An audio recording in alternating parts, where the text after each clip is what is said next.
Welcome to Om Times TV, a division of Om Times Media and Broadcasting.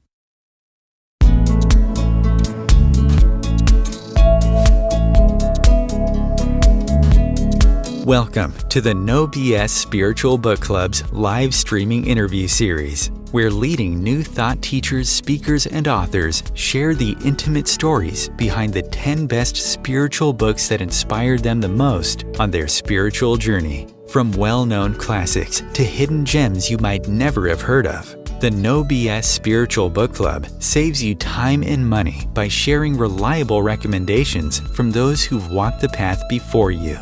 The No BS Spiritual Book Club, the only No BS guide to the best spiritual books to inspire your own journey of self-discovery. Here's your host, founder of the No BS Spiritual Book Club, Sandy Sedgbeer. Hello and welcome. Joining me today to share the 10 best spiritual books that inspired her life journey is Judy Carroll.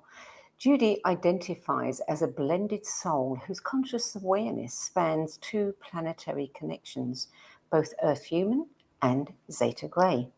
The author of 5 books in the Zeta series, Judy's mission, along with the other blended souls that are here, is to be an interplanetary ambassador, introducing more clarity and deeper understanding of what has happened here in the past, offering understanding of present-time global events, and providing guidance on how to heal our future as a planetary civilization. Judy Carroll, welcome. Thanks very much, Sandy. It's lovely to be here and I'm looking forward to talking to you. So let me just check this. Is it Zeta or Zeta? It depends on which country you live in. In Australia, it's Zeta. In America, it's Zeta. Hence, I use both. Well, since I'm English, I'll use Zeta, because that's what we would say. Works. Yeah. I use both in the same sentence sometimes. So you've had ongoing contact with the ETs, known as the Greys or Zetas, all your life. Yes, I have, Sandy. Right from when I was very, very young, my first experience, I remember, was being taken onto a ship by a very tall woman who I looked upon as my grandmother, but it wasn't my real life grandmother. I didn't realise at the time. I thought that she was taking me onto a train, and it was quite a few years later that I realised I'd actually been taken up onto a ship. So that was my first experience.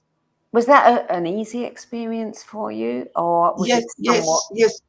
At that time, I didn't have very much memory of my experiences. What I did remember, I was actually getting quite a lot of fear, but I had chosen this on purpose because I knew from the pre-birth planning of this life, I knew that I was going to help others who were having fear in connection with ET contact. And so I decided to experience it myself as a child so that I'd understand completely where they're coming from. But this particular experience, because I had no conscious recall of actually being taken on a ship, I thought I was being taken on a train. And so, no, there was no fear involved. I loved it. And I had a memory of something really exciting happening. And afterwards, I asked my real-life grandmother several times, "Oh, will you take me back on the train?" And of course, she had no idea what I was talking about. Oh, you must have been just dreaming. And it took me a few years to be able to get my head around. It's almost like you've got two brains in your head. And one knew that I'd gone on a train up our street, which was a dead-end street, and the other half of my brain knew that's impossible. There is no train station there. And it wasn't until I started opening up more to my contact that I realised what had happened. Wow. And your aim is to help dissipate the fear and the disinformation that surrounds the subject of ET contact. And particularly, I would say, the Greys too, because you know, everyone thinks that the Greys are bad. They're the ones that are going to come along and take you off and do all kinds of things to you and hurt you. And yet you say in your new book, ET Presence, that's not true. No, there's so much disinformation. The Greys and other ETs, there are a number of different ETs coming here at the moment because planet Earth is undergoing a consciousness shift. We're shifting from 4th world to 5th world conscious awareness, and this means opening our conscious minds up to much more awareness. And what this involves is overcoming fear barriers. And so in a way, the Greys are testers of souls, and the fact that they look so different is part of the test, to be able to accept another being that looks so different. Because, I mean, let's face it, at the moment, a lot of humans can't accept someone who's just living in a different country or a different culture or religion. Yeah. Or wearing a different coloured skin. Exactly. Yeah. And this is a huge barrier that's holding Earth plane humanity back. And that's why the ETs are here, trying to help us to move past this. Well, we will talk more about this after we've dealt with your 10 books. So first of all, let's move over to those and tell me how, what role books have played in your life. Oh, look, absolutely huge, Sandy. I'm not a real extrovert type person. I'm a bit of an introvert. And whenever I'm feeling stressed over anything, I reach for a book. And I have ever since I was a small child. Both my parents were readers. We had a big library at home. And my dad encouraged me to read. I hated school, but the thing that got me there was his words of, once you learn to read, you've got to go to school to learn to read. Once you learn to read, you can read any book you want. And this is what spurred me on to education. Yeah. So what kind of books were you drawn to? As a young person, like in my teens, I absolutely loved animal stories. Hence, I read Gerald Durrell's books and his life in Corfu, where he collected animals. He wanted to be an entomologist, and so did I. So I totally relate to him going off and collecting things, and a scientist who became very good friends with him and helped him and taught him so much. I love the idea of living in Corfu. That was my dream, to go somewhere like that, which I never have. But I just love that, and I loved his sense of humour. His sense of humour was brilliant, and I know that this is something that I've carried through into my writing, the same sense of humour that he used in his books. So the first book on your list, we shouldn't be surprised. It's actually 2 books. It's The Watchers 1 and The Watchers 2, exploring UFOs and the near-death experience by Raymond Fowler, published in 1995. Do you remember when you read this book? Oh, look, it wouldn't have been that long after it was published, because I was opening up to my ET contact in 1983. I had a very profound experience where I was opening up and realised my closeness to the Greys. I realised they were family. And I'd read a couple of books up until then that portrayed them as being rather negative. And this worried me, because I thought to myself, well, I'm one of them. I felt a real close connection. I'm not negative. I don't want to hurt anybody. I wouldn't abduct anyone. I mean, I can't stand to see anyone being made afraid or being hurt. So I was having a lot of trouble getting my head around this. And when this book by Raymond Fowler, The Watchers, came into my hands, he was a hypnotist, I think, as well as an author. He was the one who hypnotised Betty Luca, or Andreasen as she was back then. And he drew out a side of her contact experiences that hadn't come across in the other books that I'd read, in that he made her look a bit more deeply. And he said, yes, okay, you see that as something frightening, but look into it more deeply. And he helped her to come to an understanding that no, it wasn't really bad. It was something that had to be done, just like we go to a doctor. You might feel pain, but you've got to go for your healing. And he helped Betty to open up to that. And the other thing, I was convent educated, so, I was a good Christian, and Betty Andreasen was as well. And the fact that she was able to accept this contact from that perspective helped me a lot. Yeah. And did your family know about this? I mean, your human family. Yeah, my husband, yes, totally. He's but fine with it.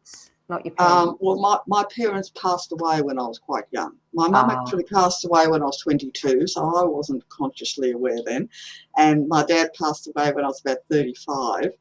And I had opened up to it by then, but I just never really talked about it with him much. I could see he wasn't really, he was a very easygoing person, but he wouldn't be really interested in it. He was more scientifically minded.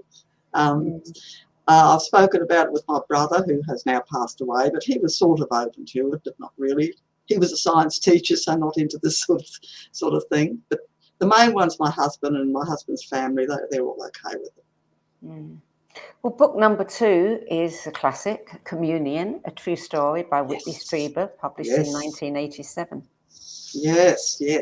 Well, this is actually the first book that I read before I read Ray Fowler's book. I read Communion, and this book was really good in that it assured me that I wasn't going crazy. Because when you start opening up to these experiences and have conscious contact, you start to think that maybe it's something in my brain. You know, maybe I've got some mental health issue. And what I loved about Whitley's book was he put himself through a whole list of mental health tests, psychiatric tests, etc. And all of these proved that he was quite normal. So that was like, whew, thank goodness for that. I couldn't relate to his fear. This was one of the things that put me off his book, his fear, but I think he's worked his way through that. And this is why I was rather glad that I read Betty Andreasen's story after Whitley Strieber's, because she put a whole new light on it. The cover, obviously, of Whitley's book is quite iconic now. Is that a true representation of, I'm assuming, greys?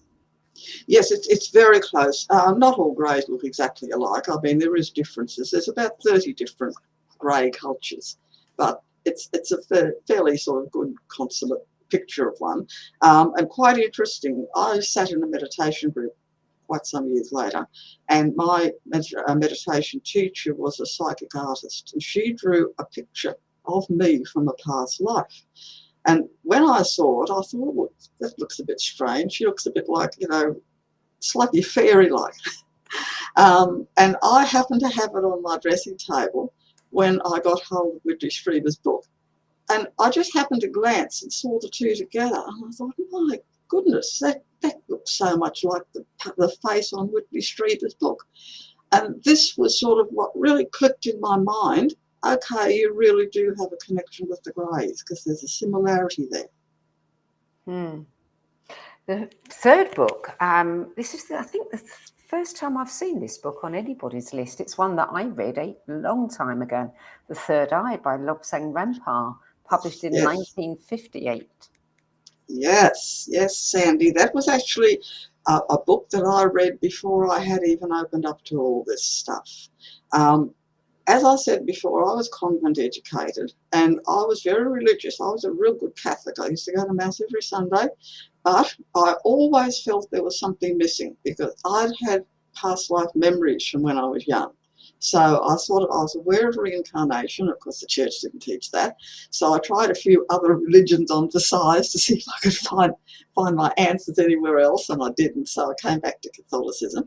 But when I got hold of Lobsang Rampa's book and read all his Buddhist teachings, things really started to fall into place.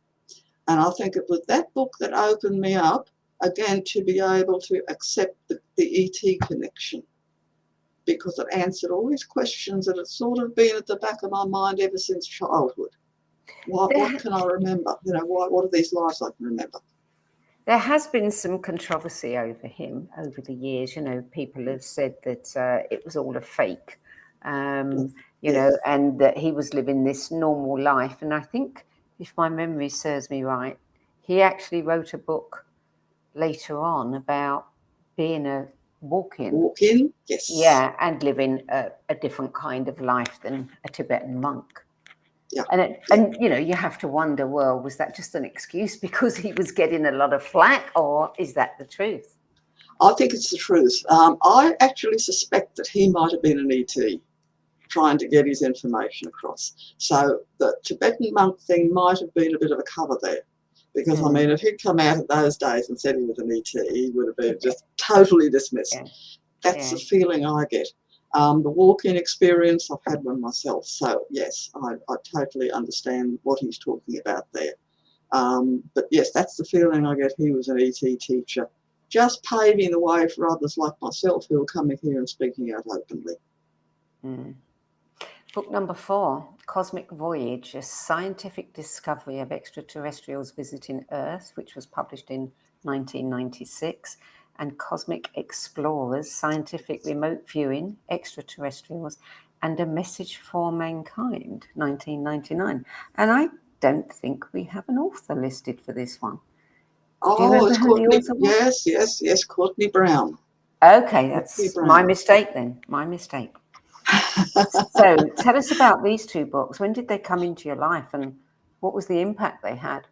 Oh, look, they were huge. Again, I was still wrestling a little bit with the blended soul thing, the grey thing, because everything I've read seemed to say stuff about the greys. They were evil, they were negative, they were abducted people. And when I read Courtney Brown's book, and the funny thing is, I know that it's upstairs, as I call them, who guided me to buy his first book. I actually bought it for my nephew, who was a little bit interested in this stuff, and I started reading it myself. And I thought, no, I can't give this away. I'm going to keep it. Courtney Brown was involved in remote viewing.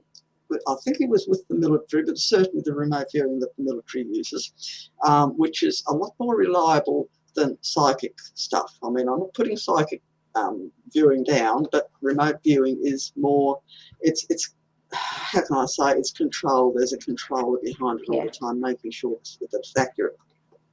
And the information that he brought through on the greys was exactly what I had been given myself. So it just linked in with my understanding.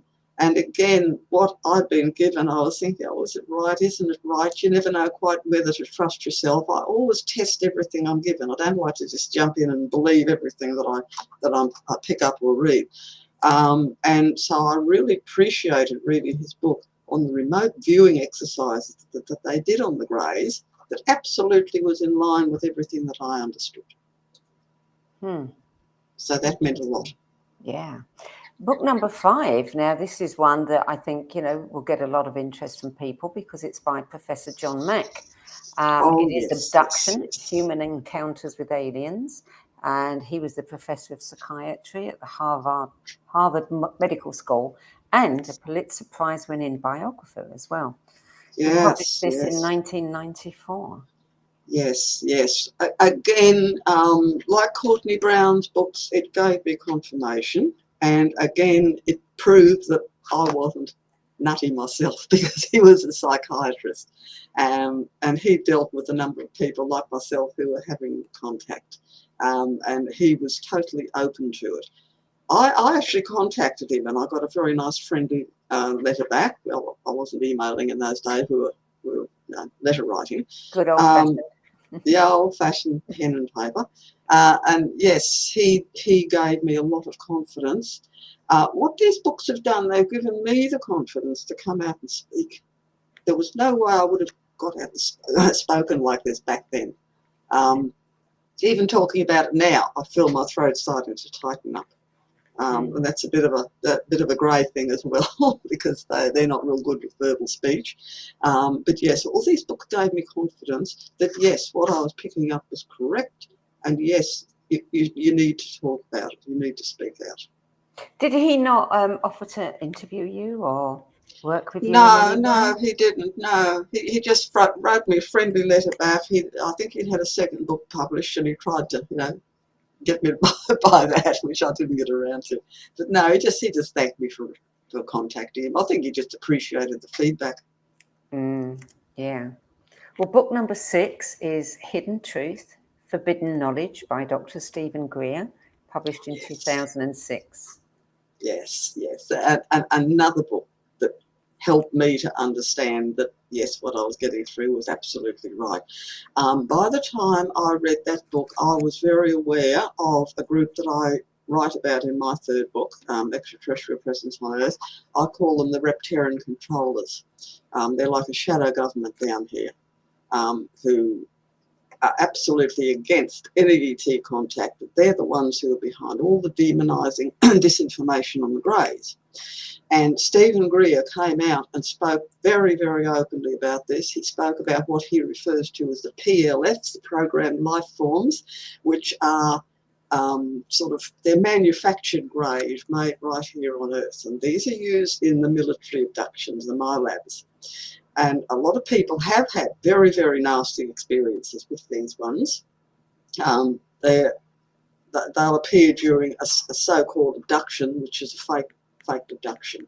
And I think they're responsible for putting a lot of the negative implants into people. But they're not correct. No, they're not genuine greys. So when you say programmed life forms, what does that actually mean? Are they robots? Sort of bio-robots. As far as I understand, they've taken this negative group down here, controllers, shadow government, cabal, whatever you want to call them, have actually taken genetic material from the bodies of the genuine greys who've died in crash ships, and they've actually manufactured these life forms and put implants in them to control them. Now, I know this is really, really off the planet, excuse my pun, which is why I was so pleased when Stephen Greer came out and spoke about this openly. And he's spoken to so many people and had so much information given to him on this. Wow. Yeah. Interesting. So when you said, you did not say reptilians, you said reptarians, is that correct? Yes. What is the difference? Okay, this is the real key thing. The reptarians are an ancient Earth human race that were created at the time of the dinosaurs. What people forget is the dinosaurs were on Earth for about 165 million years. Modern man has been around for about 60,000 to 100,000 years. So the dinosaurs had a heck of a lot more time and opportunity to evolve, some of them, into a human race. Just the same as we've evolved from primates, the reptarians evolved from dinosaurs. It was a biped dinosaur. And they also had off-planet help with the draconians, who were the ones who initially seeded them here.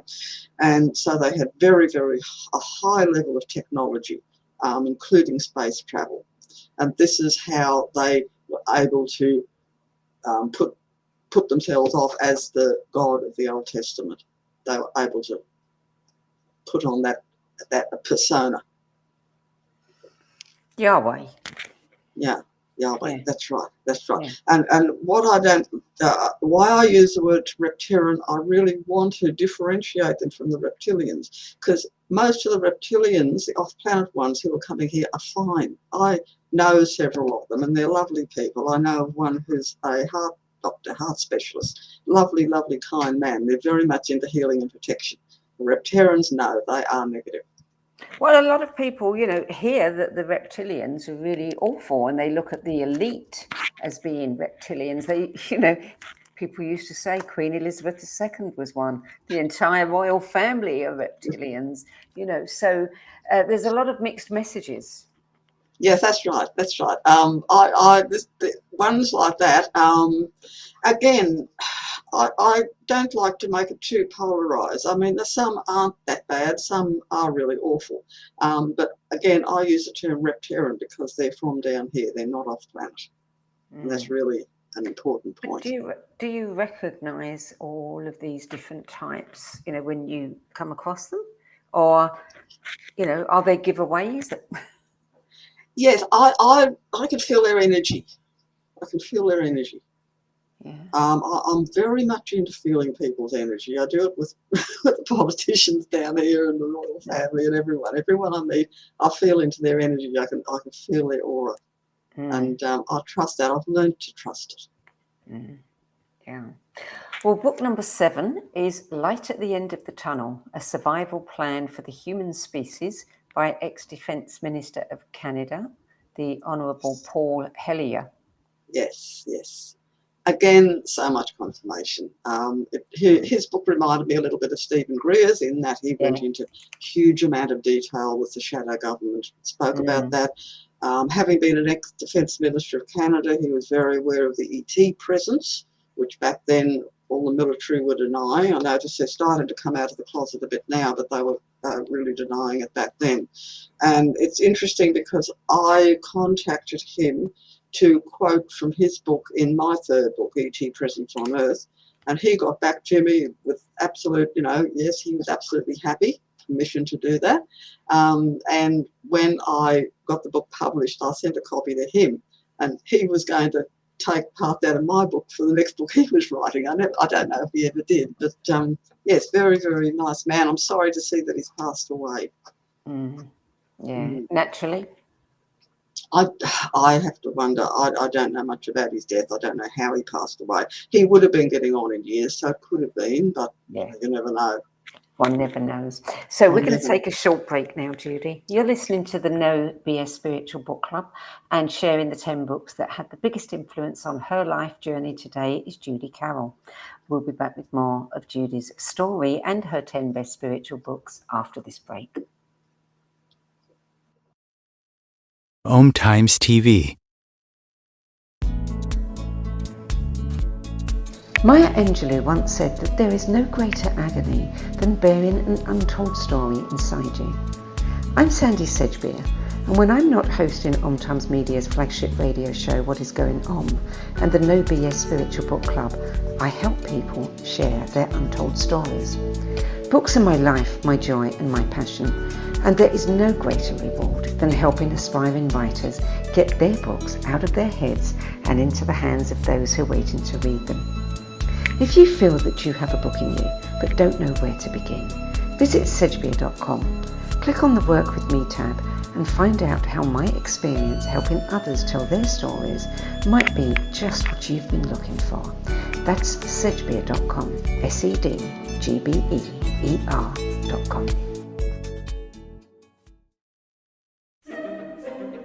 Imagine becoming a super influencer. Reinvent yourself, invest in your brand, and then manifest your success with a robust spheric approach. Om Times Media and Broadcasting offers a unique and multifaceted way to become the spiritual and conscious influencer you deserve to be by putting your message across our powerful platform with its proven record of integrity and excellence. Through our produced shows, Om Times offers the opportunity to become a social media TV personality, a radio show host, an Om Times magazine columnist, and a syndicated podcaster, all in one shot. By live streaming your show on Om Times TV and broadcasting it across the extensive Om Times radio and TV networks, you become more than a host. You become an ambassador and a force for positive change. Om Times. Open yourself to the possibilities. There are 16 million children struggling with hunger in America. That's 1 in 5 daughters, sons, neighbors, and classmates who don't know where their next meal is coming from. Yet billions of pounds of good food go to waste every year. It's time we do something about it. Feeding America is a nationwide network of food banks that helps provide meals to millions of kids and families in need. Visit feedingamerica.org to help them feed even more. Together, we can solve hunger. Together, we're feeding America. Welcome back. Judy, book number 8, Proof of Heaven by Eben Alexander, published in 2012. This is something different than the others. So what was it about this book that made you put it on your 10 best list? Oh, look, Proof of an Afterlife by a very, very highly respected neurosurgeon. This is so important. People have so much trouble accepting the fact that we aren't our body. Our body is just a physical vehicle. It's like a car. We ourselves are consciousness, which is soul. So when we die, the soul leaves the body, but that's not the end. We're an eternal soul. And this book by Eben Alexander, and this amazing near-death experience he had, I think he was in a coma for about a week or something.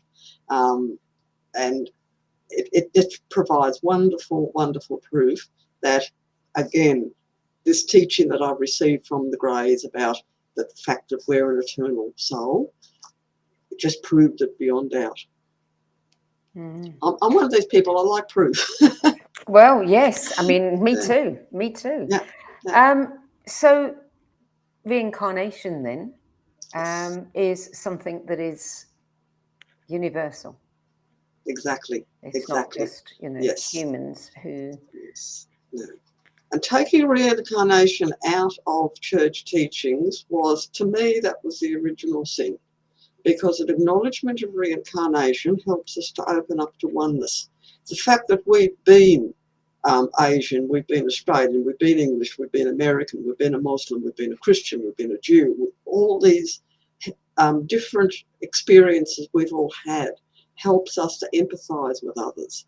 And bring us back to oneness, which is where we need to be if we're going to be cosmic citizens. Absolutely. Absolutely. Yeah. I mean, yes, we really do need that in the world as it is today. Absolutely. So, Yeah. book number Yes. 9, The Happiest Refugee. Now, is this An Do or An Do? Ando. An Do. Do. This was published in 2010, and it's the extraordinary true story of a boy's journey from starvation at sea to becoming one of Australia's best-loved comedians. Yes, yes. I love books like this. I love autobiographies, and particularly if there's humour involved, because sometimes I just want to get right away from all the ET stuff Yeah, into something completely different. I'm up to here with ET stuff, so I need something different. Ando is the most beautiful soul. As you just said, he came with his family as a refugee on a refugee boat from Vietnam. They underwent incredible dangers, including being boarded by pirates, which his younger brother, they picked the baby up and threatened to throw him overboard, but thank goodness they didn't. And Ando has gone on to become one of our best comedians, very well known on TV. And he's also a very, very talented artist. He draws portraits, which are just out of this world. The younger brother, who was almost thrown overboard by the pirates, was voted Young Australian of the Year some years ago. So what this family has contributed to Australia is just, beyond words. And the fact that he's such a very beautiful person as well. When he does portraits, what he does, his show on TV, he has a well-known personality, TV personality, or one occasion he had a priest or a political figure, and as he draws their portrait, he gets them to tell their life story, and it's just beautiful watching. And they don't show you what he's drawing. He seems to be slapping it on with a spatula thing. There's no brushes involved, just slapping this paint on. And at the end, they turn the portrait around, and he has captured that person's soul. It's just the most amazing art. So he sort of changed now from being a comedian to being an artist. And I think lately now, I think he's also written a children's book. I'm not sure of the name of it, but I think now he's got into writing. So, a very, very talented man. And his whole family just contributed so much to Australia. And this is why it upsets me when I hear about refugees being treated badly. Because these poor people, they don't want to leave their homeland, Yeah. It's sad. So book number 10 is by one of our frequent guests on my other show, What Is Going On. It is The Eden Conspiracy by Paul Wallace, published just last year. We recently did an interview on that. We've done interviews on all of Paul's books. So it's nice to see. In fact, I should tell you that I sent him a copy of what you said, and he's gone on Facebook and shared it with people. He was really impressed by what you said. That's what I thought. Yeah, God love him. Yes. Oh, no, that book, again, it was just a real eye-opener for me, because, again, I've known this for quite a long time, that the God of the Old Testament isn't what religion portrays, and that so much disinformation has been put out through the Old Testament, which is what's caused religion to move away from love. I mean, love should be the bottom line of religion, but it becomes so judgmental, and so fearful. this God threatening people with hellfire and things like that. That's not what religion is about. And again, to have somebody like even Alexander, the neurosurgeon, to have a priest and a student of the Bible coming out and speaking about this. And as he said in his book, a lot of priests and ministers and reverends are starting to become suspicious of this, but they can't bring it up with their congregations because, they're going to lose their job. Yeah. Because people sort of hold on. I understand that people do need a religion or spirituality of some sort. It's something that humans need. But as I say, providing it's based on love, but too much of it isn't. Too much of it is too judgmental and fearful. So I really appreciated that Paul put this out in this book. Paul, you mentioned in your write-up about it, about the saurians, and I don't know much about them. Tell me about the saurians. Yeah, the saurians are the dinosaurs. That's just another word for the dinosaurs. Right, yeah. And so this is where the reptarians come into the picture, who were created or bioengineered out of a biped dinosaur. Dinosaur or saurian means, dinosaurs on Earth. Right. Yes. I know Paul approaches it from it being a totally extraterrestrial thing, but from my understanding, there's both.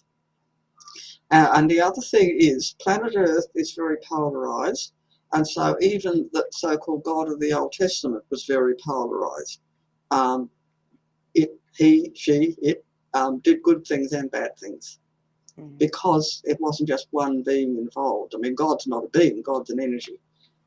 So we had the negative reptarians down here who had actually hijacked the planet, and then you had more positive ETs coming in trying to help humans to become free of what was going on. And this is still happening. Yeah. So what do you think about disclosure? We've supposedly had it, but nobody's really confirmed it.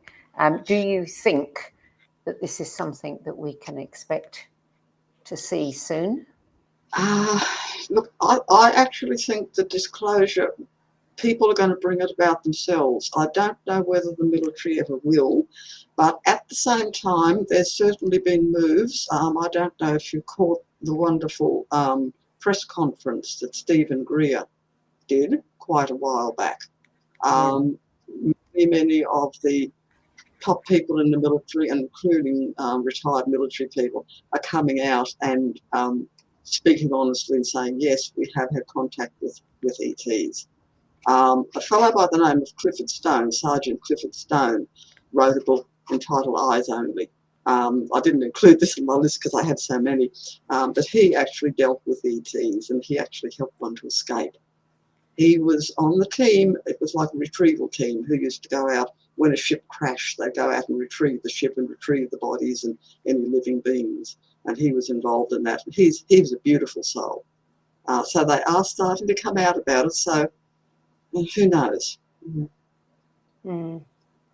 So that's your 10 best books. I want to learn a bit more about you now. You've written several books. Yes. Cosmic Spirituality, Blending Religion and Science in Oneness from an Off-Planet Perspective. I mean, that sounds like a really interesting one. And Human by Day, Zeta by Night, a dramatic account of Greys incarnating as humans. And the Zeta Message, Connecting All Beings in Oneness. Now, you've been publishing these books for what, 15 Oh my goodness. I think Human by Day, Zeta by Night and the Zeta Message came out in about 2011. Right. Okay, so that's about 13 years ago. And the ET Presence on Earth, the history, is that your latest book? The third latest. Cosmic Spirituality was written after that, and another one, an interview with an alien, was written after that. But they're both smaller books. They're just available as ebooks. But Extraterrestrial Presence on Earth, that was written in or published in 2018.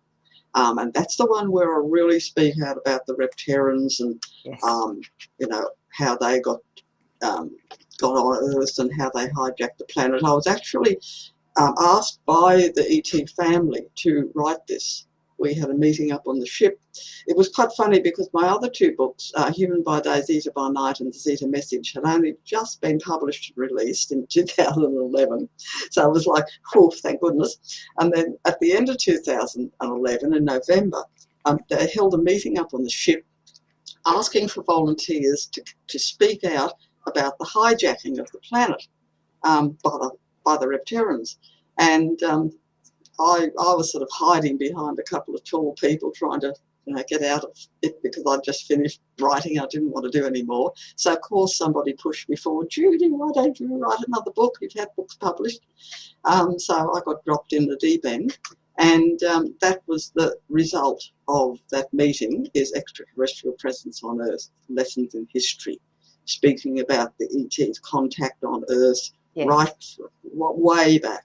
And 6 different humanoid species that have been bioengineered down here. So there's been 6 Genesis events, and one of them was the Reptarians, of course, who are still around.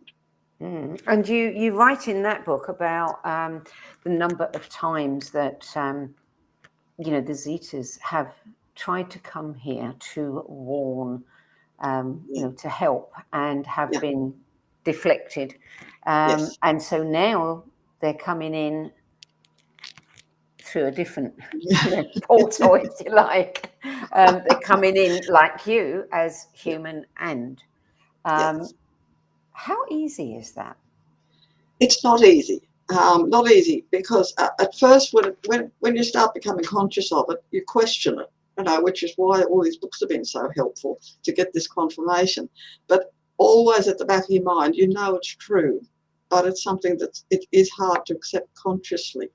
The Greys taught us quite a long time ago about what they call the human ladder. And what that is, it's basically the soul's journey through 10 levels of expanding conscious awareness, from level 1 through to level 10. And most of us down here on planet Earth, and that's including ETs like myself who are in human form, we can only access 10% of our potential consciousness. Now, this isn't brain power, it's consciousness, a conscious awareness. And as we evolve up the ladder over many, many, many lives, more and more opens up. So level 2 is 20%, level 3, 30%. And this is what self-realization is all about. So those of us who are working down here, still, because of our Earth human physical brain, we can still only access about 10%, maybe a little bit more. We're aware of more stuff when we're up there, like when I'm working up on the ship as a Grey, I'm aware of so much more, but when I come back here, it's really hard to bring it with me. And so we understand the difficulties that Earth humans are up against, because this is what the planetary shift is all about, is opening up more conscious awareness. So being limited ourselves, we understand the difficulties involved. So we're just trying to introduce a little bit more understanding on this, helping people to understand about energy and the fact that we're an energy body, we're not physical forms, things like that.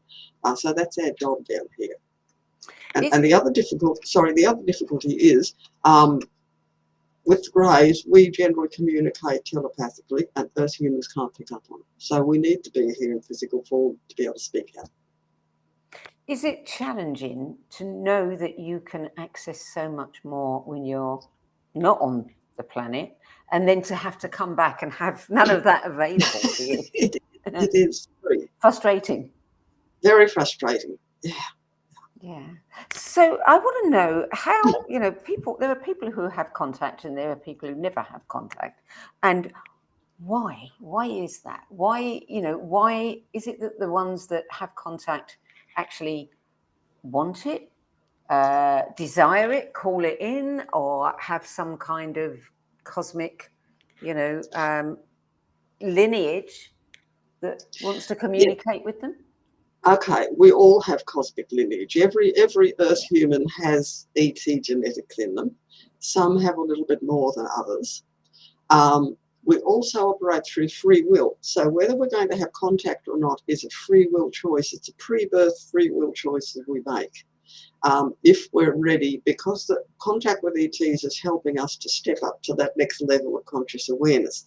Some are ready for it, some aren't. Some don't want to. They're happy to stay down here totally focused on physicality. So it's the ones who have made that choice that they want to move to that more conscious level are the ones who are having contact. The other thing is there's way more contact going on than people realise, because a lot of people who just have a real good interest in the subject, but they'll contact me and they say, oh, how can I get contact? I'm not having contact. I'd love to have contact. And as I always say, you are having contact. If you have that interest and desire, you're having it, but it's just you're not bringing back the conscious recall. Right. So tell me, Cosmic Consciousness, the book that you mentioned, what is that about? Okay, what is in that book? What I'm doing, I'm trying to bring religion and science together, because that way we overcome the superstition and fear of religion, and we bring the sacredness back into science. And in actual fact, on all the higher planetary cultures, the two work absolutely hand in hand, because what spiritual evolvement is about speeding up our molecular system. It's a molecular thing. I liken it to ice, water, and steam. You have a block of ice, it vibrates at a certain frequency. You add heat to that ice, bring the heat in, it melts into water, which vibrates at a higher frequency. Water is a finer substance than ice. Keep heating it, and it becomes steam, which is a finer substance again. And this is basically what's happening to humanity. People are talking about more light coming in. Actually, we've just done a podcast on this. I speak on a podcast channel, and I use this analogy in the podcast. This is what the more light coming in is actually causing people's vibrational frequency to come up. And so therefore we're spiritually evolving. Tell me what you know about water, because that seems to be water. It's quite a hot topic at the moment. Well, I do know that the oceans are, well, everything is multidimensional. So there are multi-dimensions within water. And it's very interesting, the work that gentleman, Emoto, the Japanese, yes, looking at a drop of water. So yes, water has consciousness. That's the bottom line.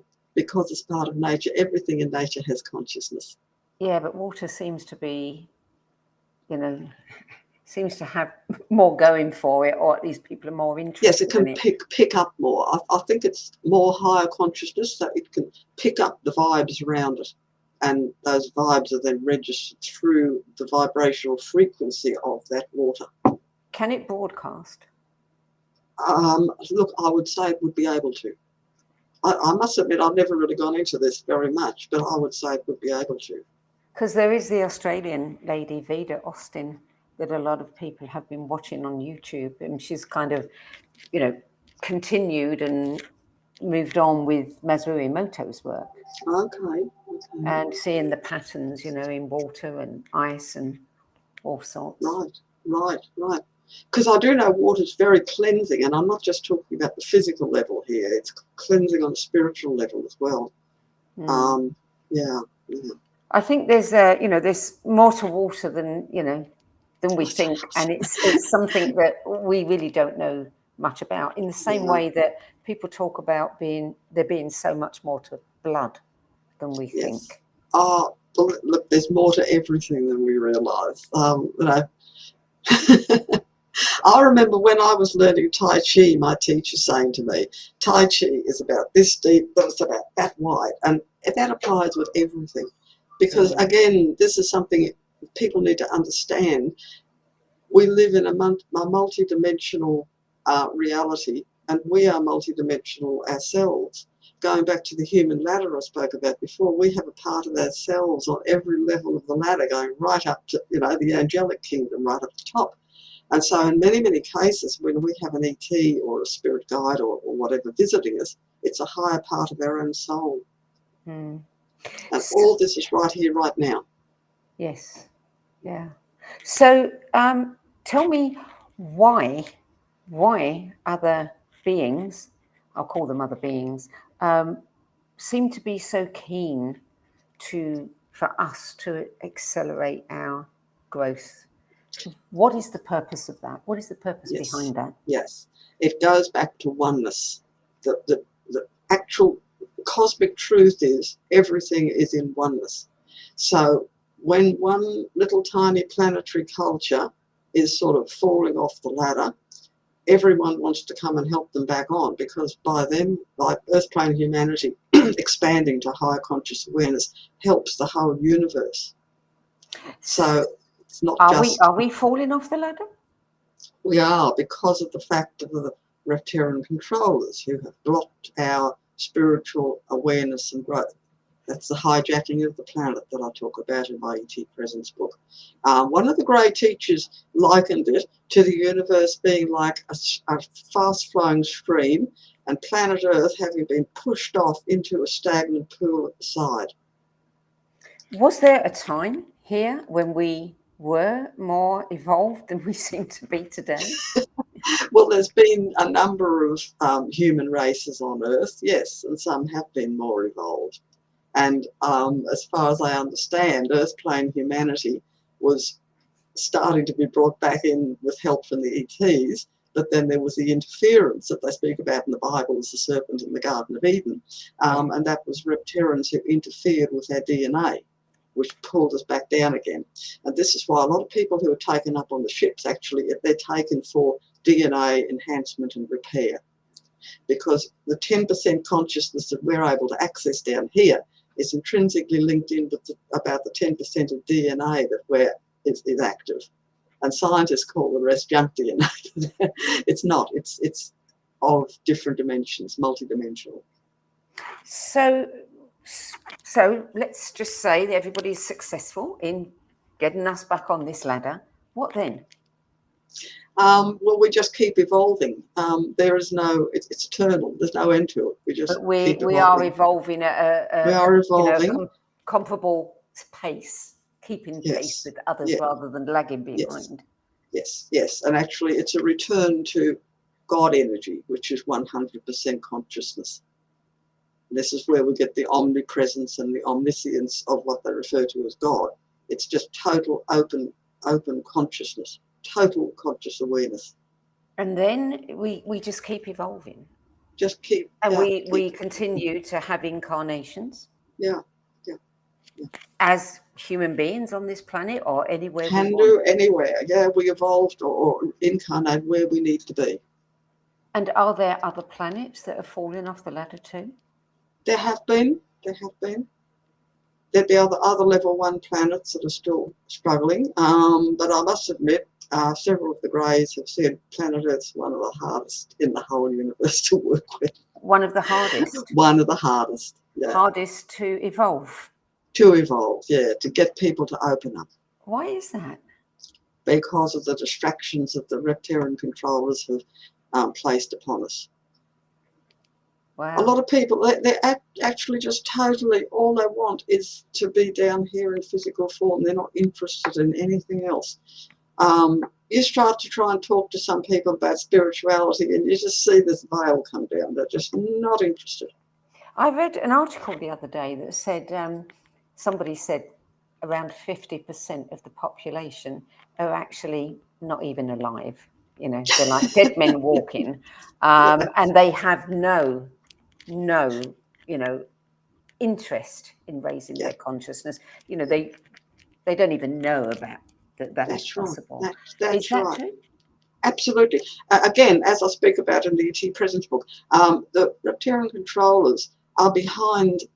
They're behind modern pop music, which in many cases has negative energy in it that it incites anger in people instead of love. They're behind the fashion industry. They're behind the entertainment industry. All these movies coming out of Hollywood, they're behind everything. And all these things act as distractions for people away from spiritual growth. They're more interested in, have I got my eyeshadow on right? Or what do people think of this dress I've got on? You know, this is their whole life. Sport's another thing. I mean, all these things have their positive side. Planet Earth's very polarized. But the negative side is they all act as distractions. Mm-hmm. So do you feel confident that you are achieving your aim of dispelling some of the, the fear and the anxiety and the misunderstandings? I think so. I hope so. I get lovely feedback from people. A friend of mine co-hosts a podcast. We put a podcast out.